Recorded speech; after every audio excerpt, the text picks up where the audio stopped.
بہت سی نظروں کا، بہت سی باتوں کا، بہت سی گندی حرکتوں کا سامنا کیا ہے میں نے، لیکن میں ان کو اگنور کرتی ہوں۔ مجھے بھائیوں کا بالکل نہیں پتہ وہ کہاں ہیں، وہ صرف اتنا پتہ ہے کہ وہ شادی شدہ اور اپنے اپنے گھروں میں رہتے ہیں، بس یہ نہیں پتہ کہ وہ کہاں ہیں، کیوں ہیں، کچھ نہیں جانتی میں۔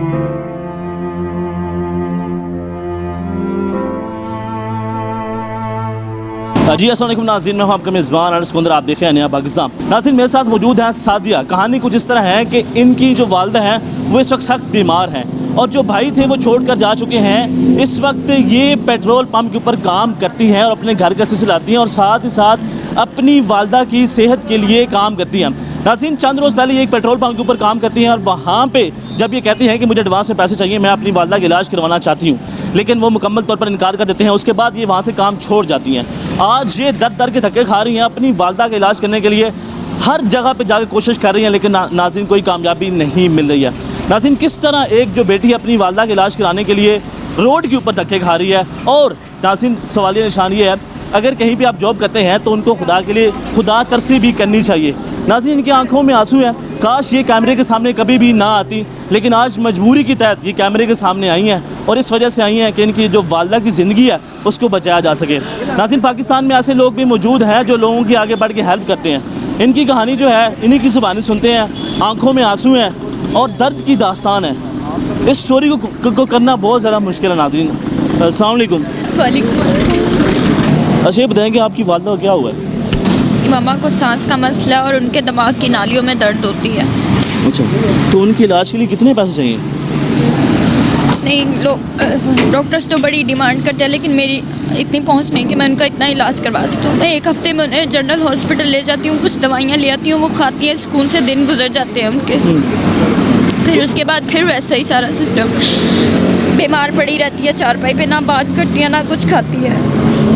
تو آپ کی فیملی کے اندر کتنے لوگ ہیں؟ میری فیملی کے اندر میں، میری امی اور ایک میرا کزن ہے، چھوٹا سا 4 سال کا بچہ ہے وہ۔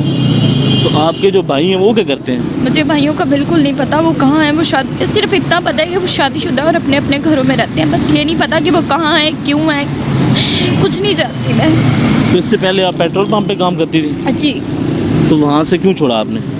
سر وہاں سے میرے چھوڑنے کی یہی ریزن تھی کہ میں نے ان لوگوں سے ایڈوانس مانگا تو انہوں نے مجھے انکار کر دیا۔ یہی ریزن آ کے میں نے گھر اپنی امی کو بتائی تو اس نے کہا کہ جو ہماری مجبوری کو نہیں دیکھ سکتا وہاں کام کرنے کی ضرورت نہیں ہے۔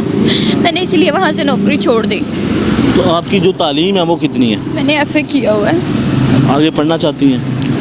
پڑھنا تو چاہتی ہوں، لیکن مجھے کوئی راستہ ایسا نظر نہیں آتا کہ میں امی کو چھوڑ کے پڑھائی کروں، گھر کو دیکھوں یا پھر کام کروں۔ تو آپ نوکری کے لیے کہاں اپلائی کر چکی ہیں؟ میں نے کافی جگہ CV ڈراپ کی ہے، مالز میں بھی کی ہیں، اسٹوروں میں بھی کی ہیں، لیکن کہیں سے کوئی رسپانس نہیں آیا۔ تو جب پیٹرول پہ کام کرتی تھی تو لوگ تو بری نظروں سے دیکھتے ہوں گے؟ بہت سی نظروں کا، بہت سی باتوں کا، بہت سی گندی حرکتوں کا سامنا کیا ہے میں نے، لیکن میں ان کو اگنور کرتی تھی۔ اگر میں ان کو دیکھتی تو میں بالکل بھی اپنے گھر میں کوئی ایسی چیز نہ لا سکتی جو میرے گھر میں اس وقت موجود ہے۔ میری امی کی دوائیاں، چھوٹے بچے کا گھر میں کھانا پینا، میں نے بہت سی نظروں کا سامنا کیا، لیکن اب میری ہمت بالکل جواب دے چکی ہے، میں اور نہیں کر سکتی۔ تو جو آپ کا گھر ہے وہ اپنا ہے؟ نہیں، رینٹ پہ ہے۔ تو کتنا رینٹ ہے وہاں کا گھر؟ 9,000 روپے۔ 9,000 روپے صرف رینٹ ہے؟ جی۔ دیگر اخراجات نکال کے؟ جی۔ تو یہ بتائیں گے اس کے علاوہ آپ نے اگر کسی جگہ پہ اپلائی کیا ہے تو انہوں نے کوئی رسپانس نہیں دیا آگے؟ کوئی جواب نہیں آیا۔ میں نے عید سے پہلے کی CVیاں ڈراپ کی ہوئی ہیں، لیکن ابھی تک کوئی رسپانس نہیں آیا، کہیں سے کوئی کال نہیں آئی مجھے جاب کے لیے۔ تو آپ روزانہ کی بنیاد پہ کتنے خرچہ آتا ہے آپ کی والدہ کی ادویات پہ؟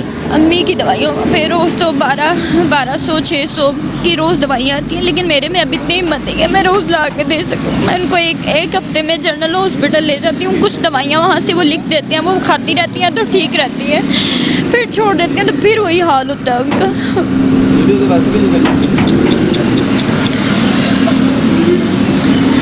جی ناظرین آپ ان کی بات سننے ہیں کہ کس طرح یہ بے بس ہو چکی ہیں، اور ان کا یہ کہنا ہے کہ میں نے ہر جگہ پہ اپلائی کیا ہے جاب کے لیے، لیکن جہاں بھی اپلائی کرتی ہوں وہاں سے کوئی رسپانس نہیں آتا، اور ایک پیٹرول پمپ کے اوپر یہ کام کر رہی تھی۔ ان کا کہنا ہے کہ جہاں پہ میں کام کرتی تھی لوگ مجھے بری نظروں سے دیکھتے تھے، تانے مارتے تھے کہ ایک جو خاتون ہیں وہ کام کر رہی ہیں، پیٹرول ڈال رہی ہیں، لیکن ان کا یہ کہنا ہے کہ اب یہ مکمل طور پر بے بس ہو چکی ہیں۔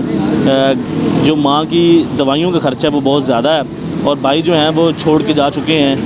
اس وقت گھر کے اندر ماتم ہے،